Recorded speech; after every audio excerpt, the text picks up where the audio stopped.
Nous allons étudier la transformation d'énergie qu'effectue une pile électrochimique en version collège. Alors, tout d'abord, nous allons en réaliser une et faire fonctionner un moteur avec. Les diagrammes d'énergie sont expliqués complètement de A à Z dans cette vidéo. Alors, si vous n'êtes pas au point, vous peut-être mieux aller voir celle-ci avant. Ici, on va faire une pile avec du sulfate de cuivre, qui est une solution contenant des ions cuivre et des ions sulfate, et deux lames métalliques qui seront une lame de cuivre et une lame de zinc.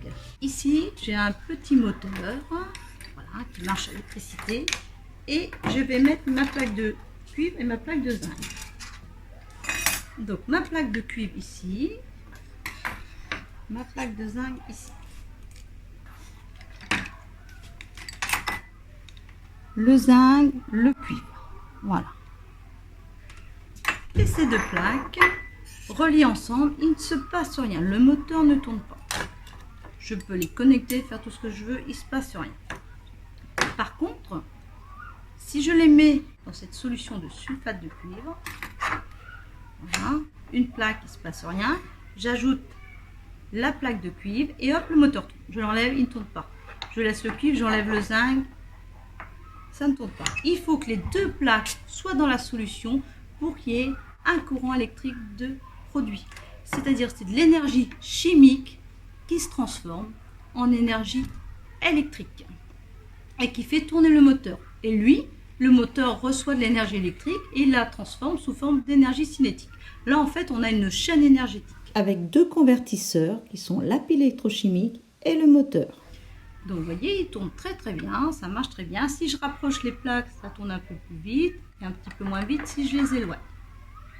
Voilà. Et voici la pile électrochimique en schéma. Et ici, j'utilise une solution de sulfate de cuivre moins concentrée. Et tout d'abord, nous allons étudier la transformation d'énergie au niveau de la pile électrochimique. On va faire son diagramme d'énergie, version collège, je rappelle. Donc ici, vous avez vu que le cuivre, le zinc et le sulfate de cuivre réagissaient ensemble, ce qui permettait d'avoir un courant électrique, en fait un déplacement de charge qui sont les électrons. Ceci est expliqué dans cette vidéo. Et donc, on a au départ, comme il y a une réaction chimique, on dit que c'est de l'énergie chimique. Notre pile électrochimique va transformer cette énergie chimique en énergie électrique. C'est donc un convertisseur d'énergie. Et donc, on va le mettre dans un ovale ici. Voilà, on va mettre pile électrochimique. Elle convertit l'énergie. L'énergie au départ est une énergie chimique.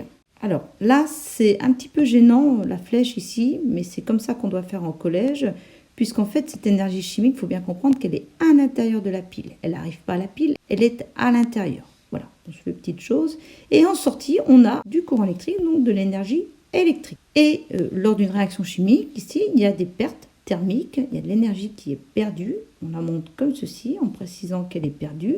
Et sinon, on la met comme ceci à la verticale. Et là, on n'est pas obligé de mettre perdu puisqu'on voit bien qu'elle n'est pas utilisée.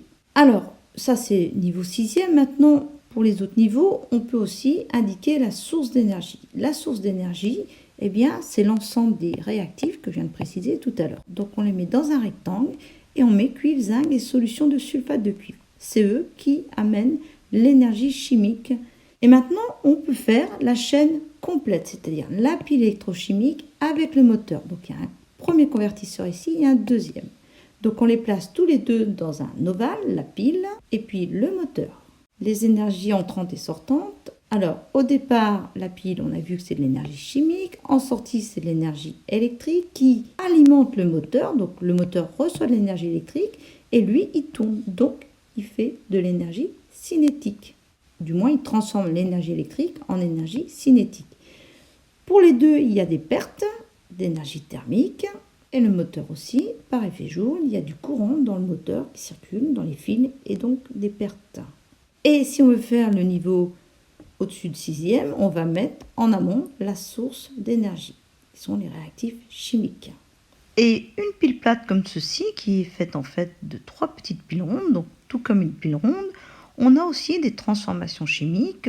On a une électrode en zinc, une électrode en carbone et une substance chimique sous forme de gel qui est l'électrolyte, tout comme le sulfate de cuivre était l'électrolyte. Et si on avait à faire le diagramme d'énergie de ce genre de pile, eh bien, le voici. Ça serait pareil. Ce qui changerait, c'est les réactifs au départ, qui ne sont pas les mêmes. Et ces réactifs sont différents selon le type de pile. Cette pile peut alimenter l'ampoule d'une petite lampe de poche, donc vous avez cette vidéo à aller voir, ou la lampe à manivelle qui fonctionne autrement, la voiture solaire et bien d'autres transformations d'énergie. Celle-ci est une vidéo d'exercice pour vous entraîner au diagramme d'énergie. Donc à chaque fois il y a une situation, il faut trouver les réponses et il y a le corriger. Tout ça est dans la playlist de les transformations d'énergie et j'indique aussi 2 autres playlists sur d'autres thèmes scientifiques qui sont sur cette chaîne, le Labo Science, et il y en a beaucoup d'autres.